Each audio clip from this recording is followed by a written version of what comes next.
오늘 말씀은 요한복음 15장 1절로부터 16절까지 말씀을 봉독해 올립니다.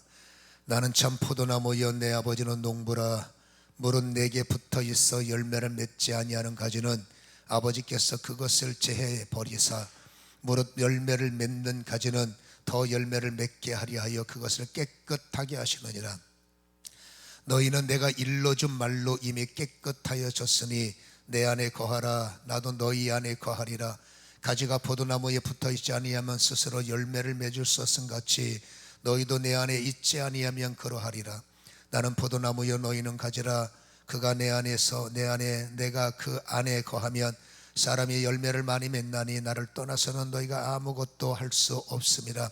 사람이 내 안에 거하지 아니하면 가지처럼 밖에 버려져 마르나니 사람이 그것을 모아다가 불에 던져 사르느니라.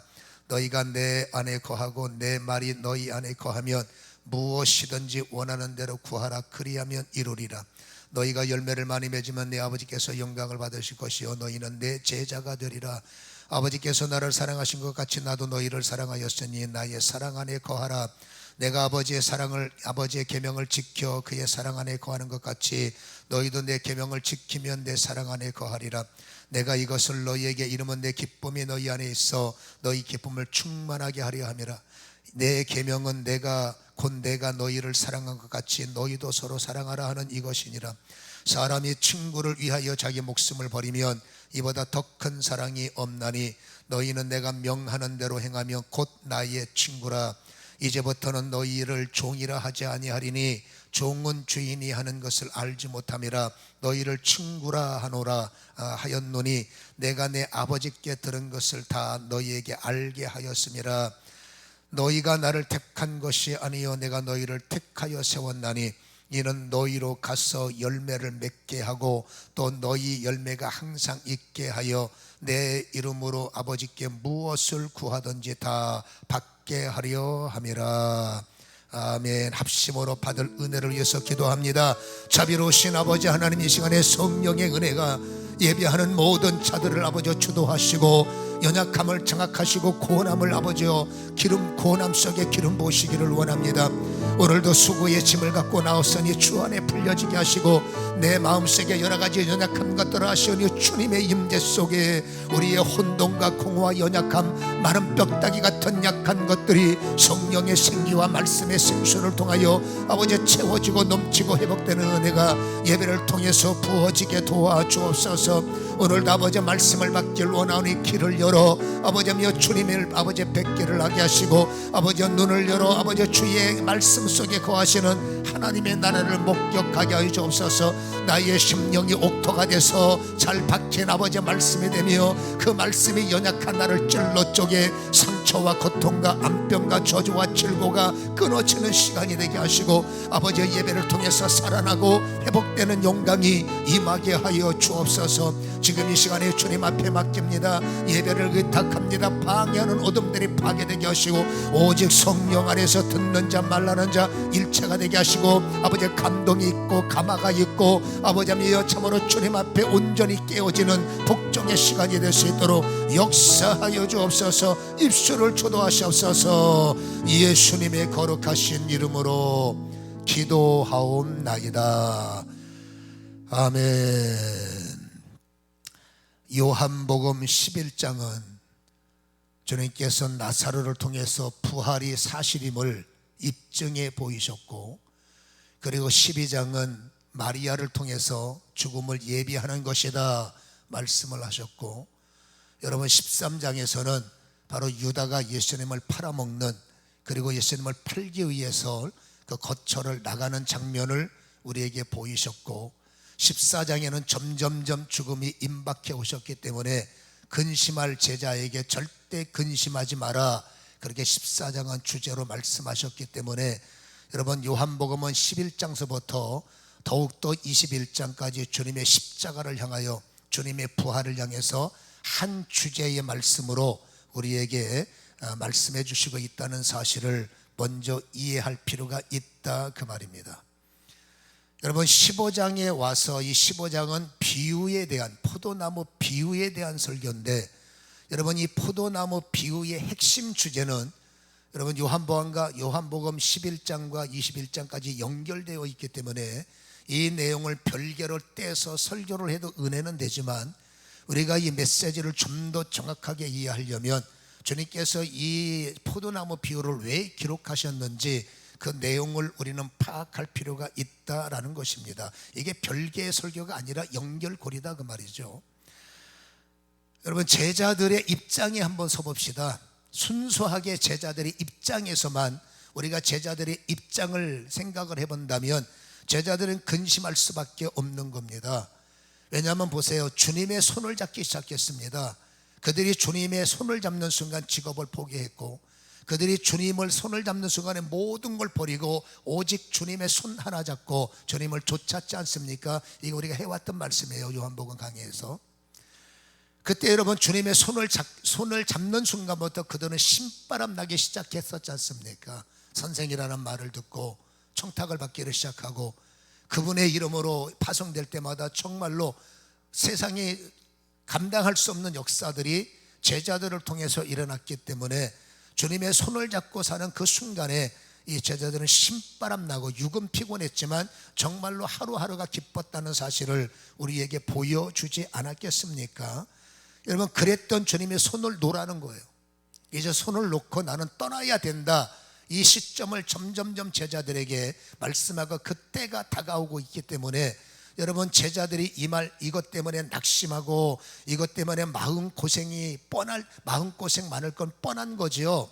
그래서 14장 18절에도 주님께서 내가 너희를 고아와 같이 버려주지 않고 너희에게 올 것이다 라는 말씀이 있지 않습니까? 주님이 아는 겁니다. 우리가 주님에게 버림을 받는 거 아니냐. 그들 입장에서는 오해입니다. 그러나 그들 입장에서는 우리가 주님 손잡고 왔는데 주님이 떠나가면 우리는 하루아침에 실업자 되는 게 아니냐, 우리는 하루아침에 이게 어떻게 되는 거냐, 우리는 어떻게 살라고 이러시는 거냐, 그들의 입장에서는 충분히 오해 소지가 있기 때문에 그러니까 근심이 찾아오니 주님께서 미리 말씀하시 절대 근심하면 안 돼 라고 말씀하신 의미를 우리는 압니다. 그들의 마음고생이 시작이 됐고 또 그들의 마음고생이 우리가 말하는 멘붕이, 우리는 여러분 19장서부터 고난주간에 다뤄왔지 않습니까? 그래서 21장까지 마쳤는데 우리는 그 과정을 통해서 제자들의 그 충격적인 모습을 우리는 발견하지 않았습니까? 그러니까 주님은 이 포도나무 비유를 통해서 충격에 빠질 그들에게, 엄청난 근심에 처할 그들에게 미리 완충 역할, 절대 너희들이 생각하는 그런 일은 벌어지지 않을 거야, 미리 말씀을 주셔서 그들을 위로하시고 그들을 격려하시고 잘못된 생각하지 마라, 내 말씀 붙잡고 가야 너희는 흔들리지 않는다, 이렇게 미리 말씀으로 그들에게 권고하고 계심이 이 바로 포도나무 비유를 통해서 보여주는 내용이다라는 거죠. 여러분, 농부와 포도나무 절대적 관계입니다. 여러분, 농부의 전 생에는 포도나무에 올인되어 있어요. 그러니까 농부에게 포도나무는 생명과 같은 존재이기 때문에 농부가 포도나무를 포기하느냐? 절대 그럴 수 없죠. 무슨 일이 있어도 포도나무를 살리려고 할 것이고 죽은 가지야 떼어버리겠지만 그 뿌리가 손상되지 않기 위해서 얼마나 많은 수고를 하겠습니까? 그러니까 주님의 농부의 입장에서는 절대 포도나무는 포기할 수 없다. 주님이 우리를 포기하시는 거야? 주님이 우리를 버리시는 거야? 이렇게 오해할 소지가 있기 때문에 이 비유를 통해서 어떻게 농부가 포도나무를 포기하겠느냐, 그건 말이 안 되지 않느냐 이해시키는 거죠. 여러분, 포도나무에게 절대적 관계는 가지입니다. 가지 없는 포도나무를 어디다가 쓰겠습니까? 여러분, 예수님은 포도나무라고 하셨고 너희는 가지라는 겁니다. 그리고 이 모든 결정권을 갖고 하나님은 농부이기 때문에 여러분, 포도나무도 중요하지만 가지에 있는 열매가 더 중요하니 농부로 볼 때는 한 가지 한 가지가 소중한 거죠. 포도나무 되시는 예수님이 볼 때 이 여러분 가지는 있어도 그만 없어도 그만이 아니라 절대적 관계로서 없으면 안 돼라는 이 비유의 강조점이 뭘까요? 여러분, 너희는 나에게, 너희는 하나님에게, 너희는 우리에게 절대적 존재야 임을 비유를 통해서 강조하고 계신다 그 말이죠. 너희는 정말로 소중한 사람이라 부각시키고 있는 거죠. 오늘 이 비유의 핵심적 내용은 우리가 읽었던 16절에서 이렇게 말하죠. 너희가 나를 택 택한 것이 아니다. 오히려 내가 너희를 택했다. 너희가 나를 택했다면 그 택함의 이유가 있겠지만, 여러분, 내가 너희를 택한 것은 너희가 나를 따라오는 조건하고 내용하고 다르다. 내가 너희를 택했기 때문에, 잘 보세요, 버릴 것 같으면, 외면할 것 같으면 주님은 택하지도 않는다는 겁니다. 내가 택했기 때문에 너희들을 책임진다는 겁니다. 이건 뭐예요? 주님의 격려의, 그리고 위로의 메시지일 수밖에 없다. 주님은 선택하면 절대 버리지 않는다는 거죠.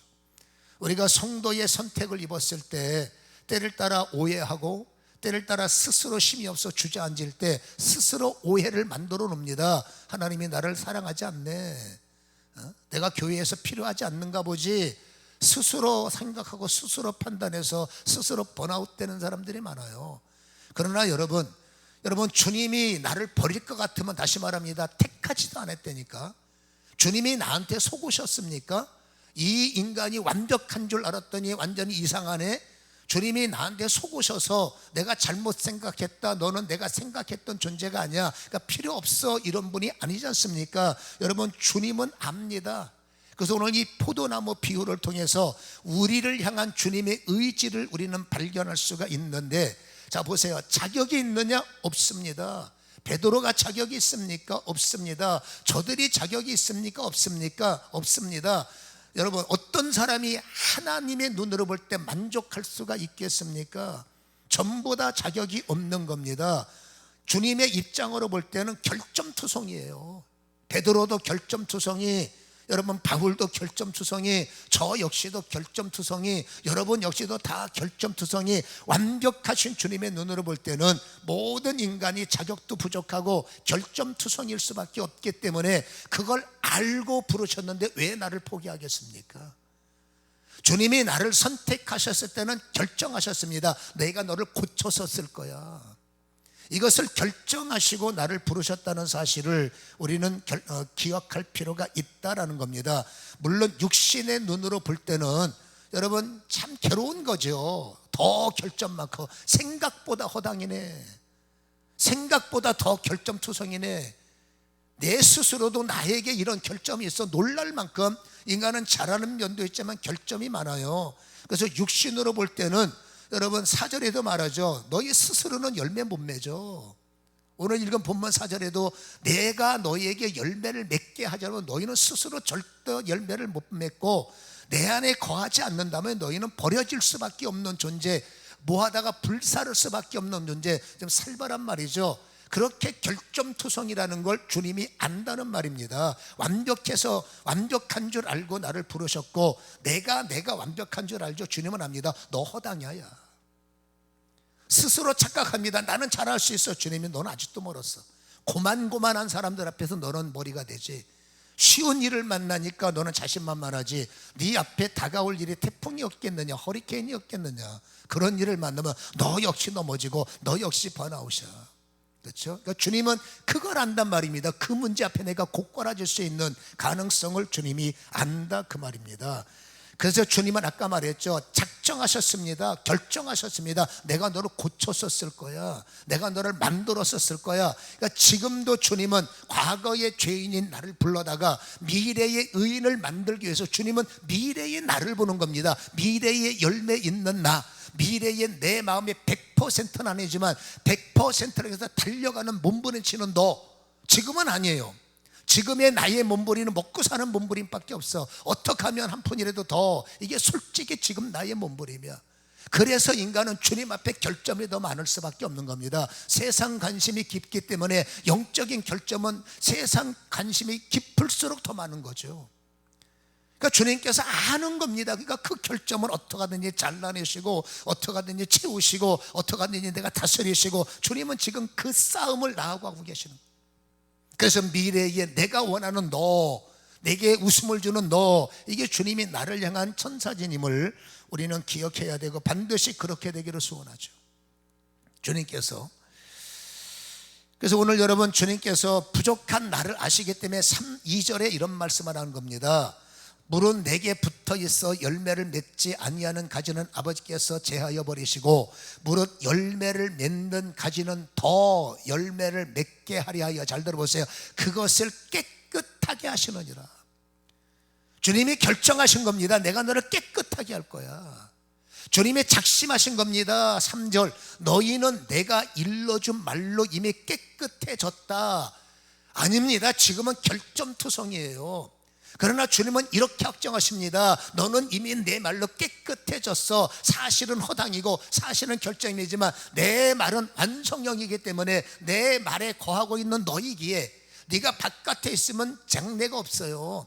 그러나 이미 내 안에 들어와 있기 때문에 결점투성인 너를 내가 내 말로 깨끗하게 하고 있고, 내 말 좌우에 날쌘검으로 너희의 모든 별 것 없는 문제가 되는 것들을 쳐내고 있기 때문에 미래를 바라보면서 너는 깨끗해졌어.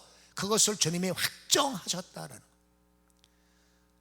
나는 여러분 지금도 지옥 갈 수 있는 조건이 얼마나 많지만 주님은 아니야, 너는 천국이야 라고 여러분 결정해 놓으신 겁니다. 왜? 그 과정까지 결점은 주님께서 보완해 가시고 수정해 가시고 채울 것을 결정하셨기 때문이죠. 그래서 우리는 지지난주에 요한복음 13장을 통해서 주님께서 이미 내 말로 너희는 깨끗해졌다라는 말씀을 알잖아요. 주님께서 여러분 목욕을 말씀하셨잖아요. 주님께서 발 씻음을 말씀하셨잖아요. 목욕은 무엇이었습니까? 우리는 성경을 통해서 디도서를 통해서도 발견했죠. 중생의 씻음과 성령의 새롭게 하심. 여러분 주님의 열매를 맺지 못할 조건들이 많은 나를 불러다가 거듭나게 하셨고, 돌 감람나무 같은 나를 불러다가 참 감람나무의 생명으로 접붙임을 하셔서 이제는 여러분 거듭남을 통해서 중생에 새롭게 할 수 있는 조건들을 다 주신 거예요. 그것을 깨끗하게 하셨다라는 겁니다.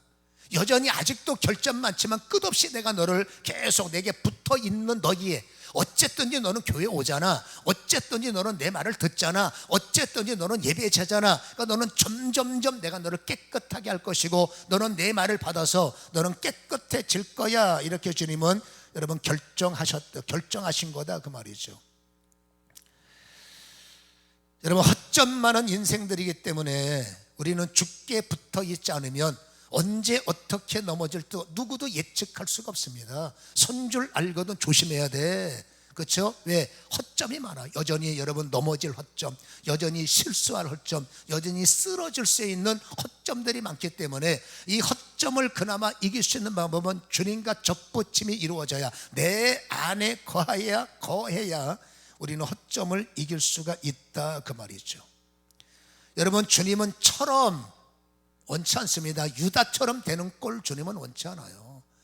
주님은 여러분 사울 꼴 원치 않습니다. 주님은 우리가 발람처럼 여러분 타락하는 꼴 원치 않습니다. 주님은 당해보셨기 때문에 어떻게 하든지 내게 붙여서 여러분 유다처럼 여러분 주인 팔아먹는 인간이 아니라 어떻게 하든지 순종하는 자로 여러분 다듬기를 원하시고, 여러분 좀 된다 했을 때 뭔가 좀 될 듯 하니까 기름 부음을 망각하고 하나님이 하신 일 망각하고 자기 멋대로 살다가 인생 망친 사울의 교훈이 있기 때문에 하나님은 네가 조금 더 제자로 능력받고 네가 조금 더 내 이름으로 뭔가 될 듯 할 때 내비두면 뻔히 사울의 길이 보이거든요. 나는 너 사울처럼 되는 걸 못 본다. 어쨌든지 그거를 막으려면 여러분 내게 접붙임이 필요하다 그 내용이죠. 영으로 타락하는 거 주님께서 보겠습니까? 그러니까 그런 꼴을 못 보기 때문에 내게 접붙임을 받아야 너희는 여러분 발람처럼 되지 않고 사울처럼 되지 않고 유다처럼 되지 않는다. 우리는 여러분 유다 아주 바보야 하지만 나도 만만치 않은 존재들입니다. 여러분 어찌 보면 줄타기 하듯이 겨우 이겨나가는 거지, 우리가 완벽하게 유혹과 완벽하게 죄를 이기고 있습니까? 겨우 살얼음 딛듯이 외줄타기처럼 한 걸음 한 걸음 겨우 주님께서 붙잡아 주시니까 가고 있기 때문에 주님이 손 놓으면 꼬꾸라지는 거예요. 아 저거 나쁜 사람이야. 여러분 우리도 그 타켓될 확률이 굉장히 높아요. 그렇죠?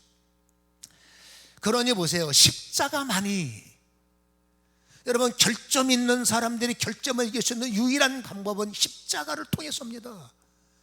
보혈의 피가 나의 모든 죄를 포맷해버리고 예수의 피가 나의 모든 세제남을 씻어서 여러분 씻겨져야 말씀이 들어오니까. 여러분, 씻겨지지도 않는데 말씀이 머릿속에 들어옵니까? 말씀이 이해가 안 가는 것은 피로 안 씻겨졌기 때문이에요. 물론 여러분, 안 들으려고 하고 재미없어 마음을 쳐 닫아버리니까 말씀은 죽어버리겠지만, 뭔가를 들으려고 해도 잘 안 되는 이유는 여러분, 죄가 머리를 장악하고 있으니, 이 죄가 머리를 눌러버리고 있는데, 죄가 머리를 누르면 그건 돌짝밭이에요. 죄가 내 마음을 눌러버리면 그건 길가밭이라고. 거기는 뿌려봤자 역사가 안 일어나. 이거를 피로 씻고 십자가로 씻고 교회까지 와서 십자가를 통과하지 않고 가버리면 돌짝밭 같고 그냥 가는 겁니다. 어쨌든 이 십자가를 통과해야, 피를 뿌리고 예수를 믿고 예수의 이름의 의미를 받아들여야만이 우리는 결점이 보완되고, 피로 씻겨져야 말씀이 채워지고, 말씀이 채워져야 무엇이든지 원하는 대로 내 말이 너희 안에 거해야, 여러분, 그때 너희는 무엇이든지 구해 그러면 이루어질 거야 라는 말씀의 의도를 우리는 기억할 필요가 있다, 그 말입니다. 그래서 주님은 십자가를 너희를 위해서 지시는 거예요. 주님을 위해서 십자가를 뭐하러 집니까? 질 이유도 없죠. 근데 제자들은 이 중요한 내용을 모르는 겁니다. 십자가 지시면 우리 손 놓는 거 아닙니까? 손 놔서 인기 떨어지는 게 있어 조바심 되는 거예요. 당장 실업자 될 것 같은 불길한 예감, 쓸데없는 상상을 미리 해서 이것 때문에 주님 손 놓으시면 안 됩니다. 십자가 지면 안 됩니다. 냉정하게 말하면, 내가 십자가 안 지면 너네는 평생 결점 때문에 신음하다가 죽어.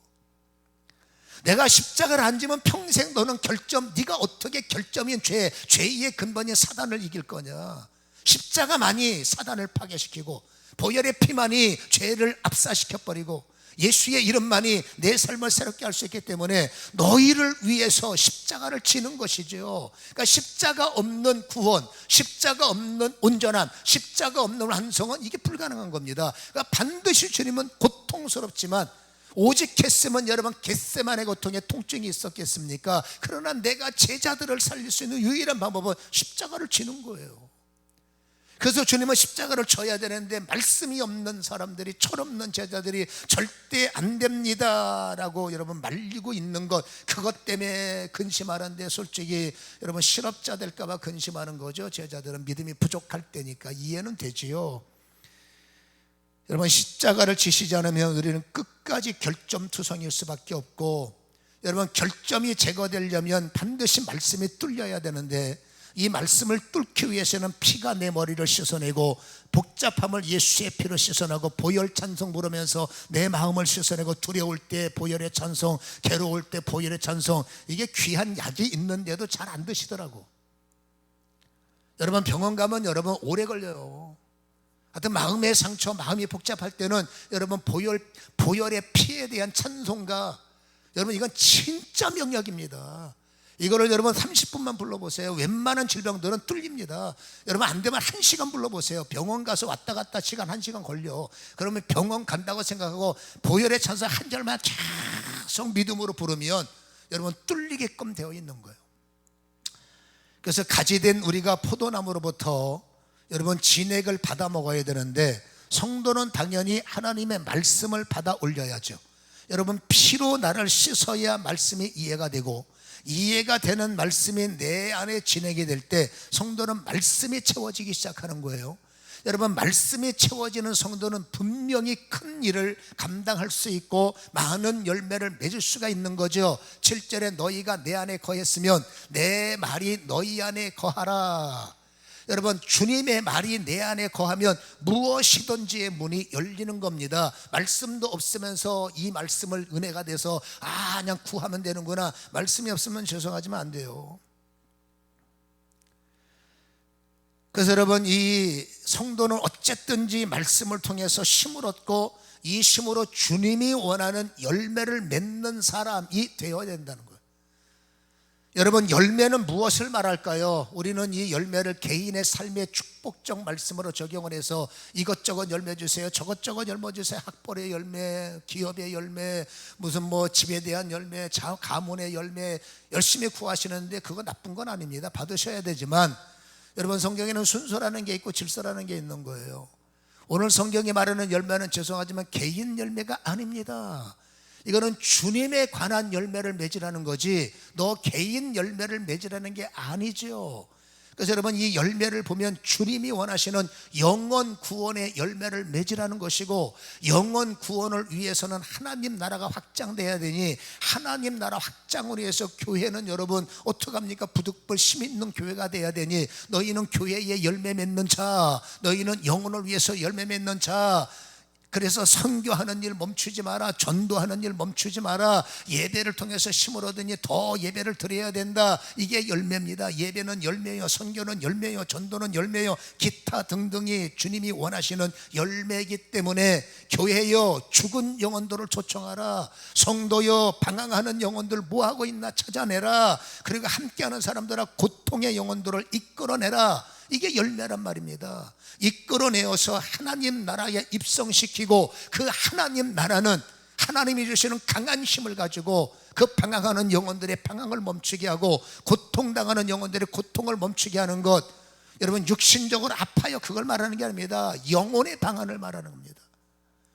이것을 멈추게 하고 그 방황하는 영혼들을 교회로 오게 해서 하나님이 찾으시는, 예수님이 찾으시는 그 양들을 어쨌든지 교회에 정착하게 하고 하나님의 나라에 머무르게 하는 것, 이것이 바로 제자의 사명이라는 것입니다. 그래서 8절에 보면 너희가 열매를 많이 맺으면 내 아버지께서 영광을 받으실 것이요, 당연하죠. 그러나 중요한 것은 너희는 내 제자가 되리라. 저 성경 공부반 마스터에서 제자입니다. 그게 뭔 제자입니까? 머리만 큰 거지. 여러분, 성경 공부를 많이 했는데 왜 제자가 없습니까? 성경을 왜 많이 하는데 왜 가슴이 냉랭해서 아는 건 많은 분이 그렇게 주님이 원하는 열매가 부족하단 말입니까? 물론 다른 쪽 열매가 맞겠지만, 오늘 본문의 핵심을 바라보다 보면 더 여러분 교회 중심, 더 말씀 중심, 더 선교, 전도, 예배 중심이 주님께서 원하는 열매라는 거죠. 그래서 제자는 반드시 주님이 원하는 열매가 있는 자가 제자다라는 거죠. 이러한 사람을 주님이 찾으시는 사람이라고 말하기 때문에, 우리는 과연 제자라는 이름을 갖기를 원하지만, 당신은 제자입니까? 우리가 말씀을 나누었죠. 이 말씀 한 번 더 종합해 본다면, 과연 주님이 원하는 열매를 제자들은 맺고 있느냐 질문할 필요가 있다는 겁니다. 여러분, 우리는 제자가 맞지요. 그러나 제자가 제자 되기 위해서는 주님의 어록 하나가 있습니다. 그 어록이 뭐냐면, 너는 나의 친구다, 나는 너의 친구다, 나는 너의 친구야, 너는 나의 친구야. 이게 주님의 유명한 어록이에요. 오늘 읽었던 여러분 성경 12절과 13절과 14절과 15절, 이 세 절이 아주 중요한 단어. 13절에는 사람이 친구를 위하여 자기 목숨을 버리면 이보다 더 큰 사랑이 없다. 주님은 나를 친구라고 하시는 거예요. 여기서 이 친구라는 뜻을 좀 이해할 필요가 있는데, 이 친구들이라는 것은 톤필론이라고 되어 있어요. 여기서 필론이라는 것은 필로스의 복수 소유격입니다. 그러니까 이 필로스가 여러분 형용사로 쓰여지면은 이런 해석이 되는 겁니다. 사랑받는, 그 다음에 사랑하는 의 뜻이 되는 거예요. 그러면 여기서 친구는 무슨 뜻이냐? 사랑으로 맺어진 관계를 의미하는 거예요. 우리가 여기서 말하는 사랑은 여러분 필레오가 아닙니다. 여러분, 제가 이런 말씀 드렸죠. 다윗과 요나단의 사랑은 필레오로 번역되어 있지만, 이 다윗의 사랑과 요나단의 사랑의 베이스는 아가페가 자리를 잡고 있다. 아가파오가 기초로 되어 있다. 그러니까 주님하고 사랑이라는 단어를 보면은 인간적으로 생각하는 사랑을 압도하는 겁니다. 그리고 또 내가 사랑하는 사랑의 개념하고 주님이 원하시는 사랑의 개념이 달라요. 어떻게 다르느냐? 여러분 보세요. 최고의 사랑이 뭐냐? 큰 사랑이 뭐냐? 오늘 13절 주님께서 큰 사랑을 말하는데, 큰 사랑은 여러분 자기네끼리 뭐 선하게 좋죠. 그러나 주님이 말하는 큰 사랑은 내가 사랑하는 친구를 위해서 내 목숨까지 버리는 것이 내가 원하는 사랑이다, 이렇게 말하는 거예요. 친구에게 덕을 보고 친구에게 유익을 얻어서 나에게 뭔가 조금 손실 주면 인상 쓰는 그런 세상적 친구가 아니라, 성경이 말하는 진짜 친구는 받는 사랑이 아니라 얻어먹는 사랑이 아니라 친구를 돕는 거, 친구를 세우는 거, 어느 정도까지나 죽을 각오하고 목숨까지 던져버리고 여러분 그렇게 돕는 것이 주님이 말하는 친구, 이게 우리의 친구 개념을 가지면 안 돼요. 여러분, 성경적 프렌드십은 맘먹는 프렌드십이 아닙니다. 친하지 맘먹으려고 그래. 그럼 프렌드십이 성경이 말하는 프렌드십이 아니라, 성경의 프렌드십은 완벽한 존중입니다. 완벽한 존경입니다. 친구들 시간에도, 교회는 여러분, 미국 같은 교회는 뭐 지금은 모르겠습니다만, 제가 미국 다닐 때만 해도 여러분 거기는 프렌드십이 목사를 친구라고 그래요. 우리는 여러분 자칫 잘못 친구야? 맘먹으려고 그래. 여러분, 그네들의 친구의 개념은 프렌드십입니다. 존중하는 친구, 존경하는 친구, 달라요. 오늘 주님은 그 이상입니다. 내가 진짜 친구라면 너를 위해서 목숨을 버리는 것이 주님이 말하는 사랑으로 맺어진 관계임을, 그러니까 내가 생각하고 있는 사랑과 친구와 다르다는 것을 여러분 머릿속에 입력해 놓을 필요가 있다. 그렇죠? 그러면 보세요. 주님이 저와 여러분을, 제자들을 친구로 여기신 거예요. 그래서 주님은 기꺼이 친구들을 살릴 위하고 친구들의 결점을 보완하기 위해서 십자가에 기꺼이 죽으신 것이 여러분 주님의 친구적 모습이라는 거예요.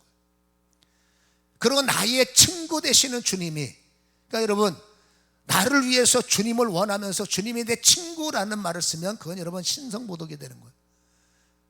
나를 위해서 친한 친구, 나를 위해서 보살펴주는 친구, 나에게 주시는 친구, 주님은 내 친구입니다, 이런 식으로 쓰면 안 된다는 거예요. 그 친구 되시는 주님이 나한테 말합니다. 너 내 친구지? 예, 우리는 주님 앞에 친구가 될 마음은 있습니다. 주를 위해서 죽겠습니다, 베드로가 그랬어요.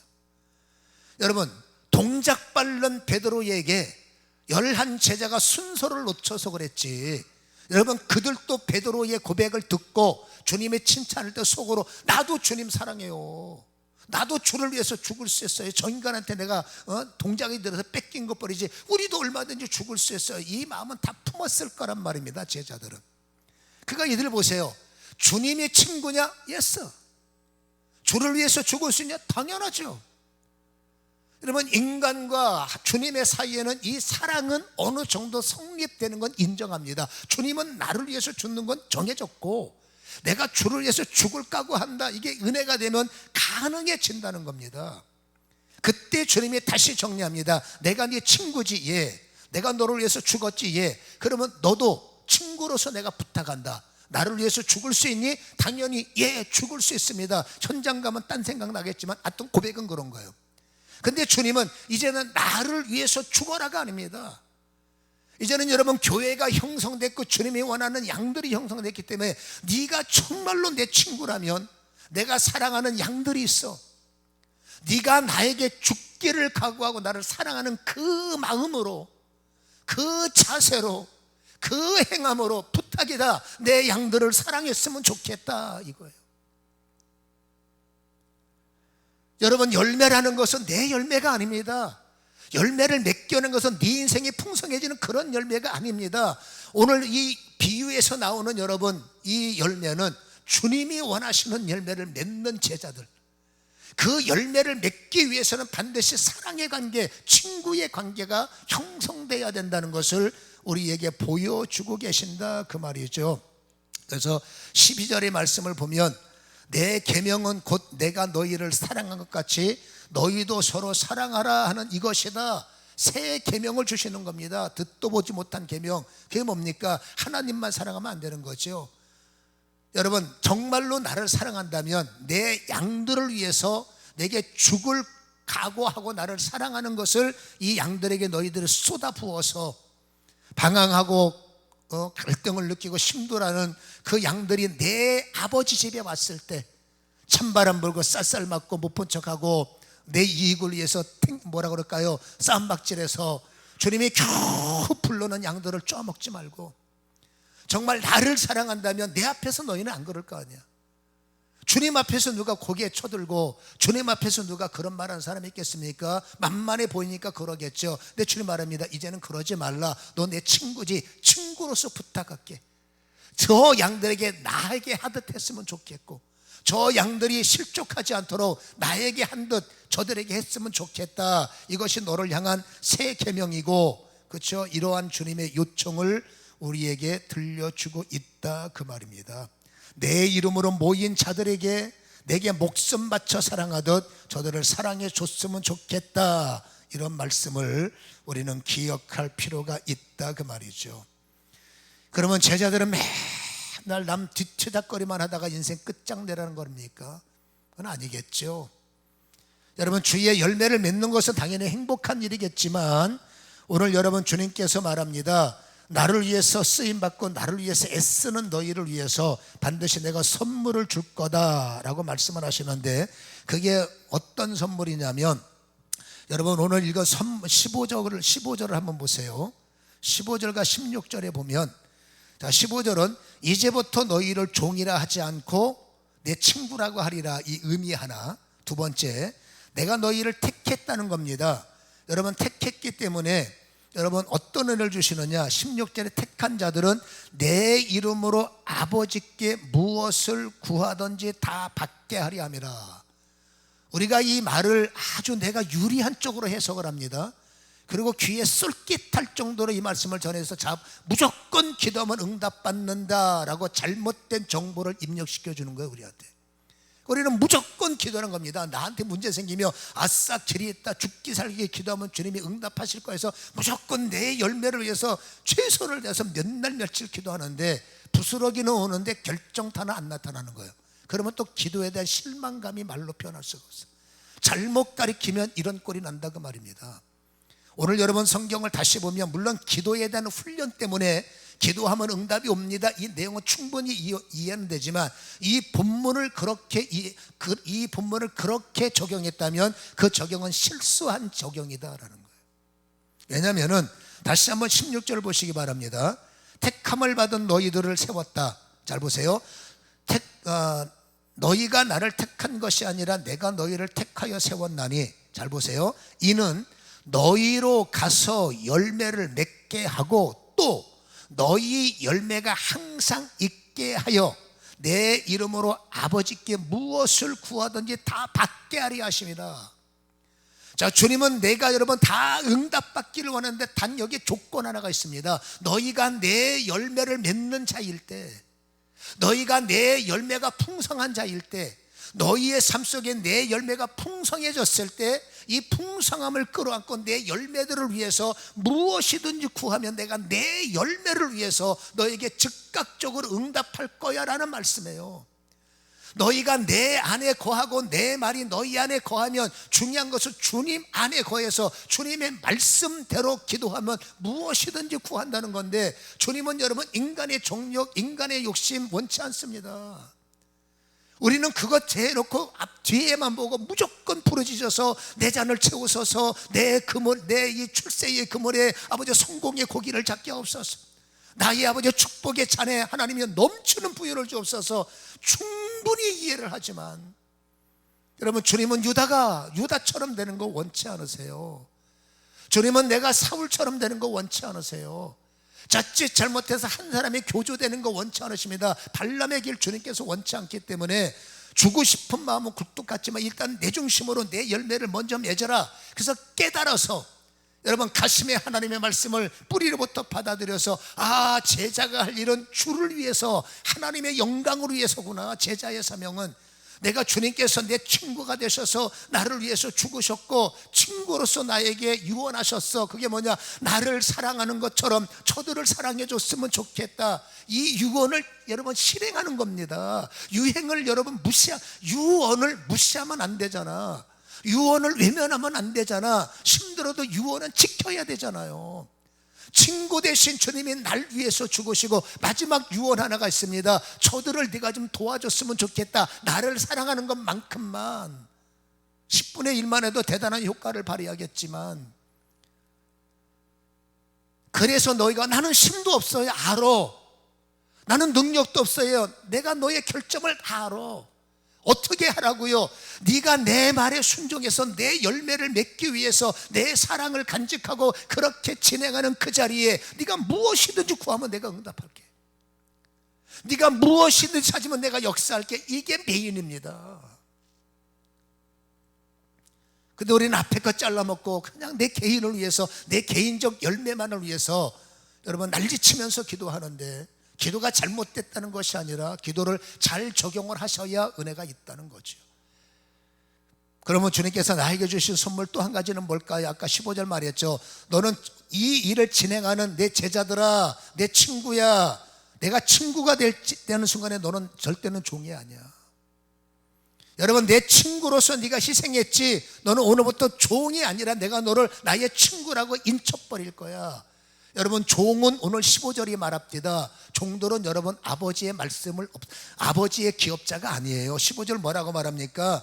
이제부터 너희를 종이라 하지 않고, 왜? 종은 주인이 하는 것을 알지 못한다는 것은 여러분 그냥 종은 종이에요. 종으로 끝나는 겁니다. 종이 기업을 물읍니까? 종이 여러분 그 주인의 재산을 여러분 어떻게 할 수 있습니까? 못합니다. 종은 그냥 종일 뿐입니다. 근데 주님이 종이었던 우리, 여러분 종이 아버지의 기업을 구한다고 주겠습니까? 안 주지. 그러나 여러분 언제 주십니까? 네가 내 친구가 되는 순간에. 아멘. 네가 내 친구가 되는 순간에 성경은 분명히 말하죠. 너희를 친구라 하였노니 내가 내 아버지께 들은 것을 너에게 다 알게 하였다. 이 알다라는 말은 내 소유가 네 소유가 되고 아버지 소유가 너의 되니, 즉 너는 내 기업 물을 자가 되리라. 하나님이 원하는 방법을 깨달아 하나님이 원하는 사람이 되어 택함 받은 사람으로서 주님의 열매를 위해서 애를 쓸 때, 그리고 이것을 위해서 교회를 위해서 공동체의 생명을 위해서 한 영혼을 위해서 이것을 위해서 애쓰고 힘쓸 때 너는 더 이상 종이 아니야. 이제 내가 너를 친구처럼 될 거야. 친구는 뭡니까? 기업 물을 자. 기업 물을 자가 되어야 기도도 철들게 할 것이고 사울처럼 기도 안 할 거 아닙니까? 유다처럼 욕심을 버리지 않을 겁니다. 버릴 거 아닙니까? 주님의 친구가 되면 그때야 비로소 뭐라고요? 주님의 기업이 너희의 것이 되리라, 이렇게 말씀을 하고 있다는 거지요. 오늘 여러분 이 포도나무의 비유는 그런 의미에서 굉장히 중요한 겁니다. 비유는 여러분 이 본문과 지금까지 해왔던 일들과 무관한 것이 아니라 절대로 나는 포기하지 않고 내가 십자가를 져야 하는 이유는 져서 피가 있어야, 져서 죽어야 부활이 되고 부활하고 떠나야 보혜사가 오고, 보혜사가 너의 다 결점들을 채워주고 보혜사가 너의 다 약점들을 장악하셔야, 그래서 보혜사가 오는 것이 내가 떠나가는 것이 유익이고, 보혜사가 와서 말씀에 기억나게 하고, 보혜사가 와서 너 절대 손해보는 거 아니다, 너 절대 걱정하지 마라, 이것을 진두지휘하시는 분이 보혜사라는 거예요. 그러니 여러분, 내가 십자가를 지는 것이 너에게 반드시 유익이기 때문에 근심하지 말라, 다시 살아날 것이고 걱정하지 말라, 너네 손실보는 일 없어, 오히려 더 너희는 완벽한 신바람이 너희의 사역이 될 거야. 이것이 바로 비유의 핵심이라는 것을 기억하시고, 조금이라도 더 우리는 말씀을 깨닫고, 어떻게 하면 내가 주님의 열매는 내 열매가 아닙니다. 어떻게 하면 조금이라도 내가 성도로서, 목사로서, 직분자로서 주님의 열매를 맺을 수 있을까? 여기에 거룩한 고민이 이루어진다면, 그 고민 앞에, 그 고민 때문에 기도하는 거룩한 고민입니다. 이 거룩한 고민의 기도는 즉각적으로 응답이 될 수 있다는 사실을 기억하시고, 결국 주님의 친구가 되셔서 여러분 기업물을 주권을 누리시기를 주님의 이름으로 간절히 축원합니다. 기도하겠습니다.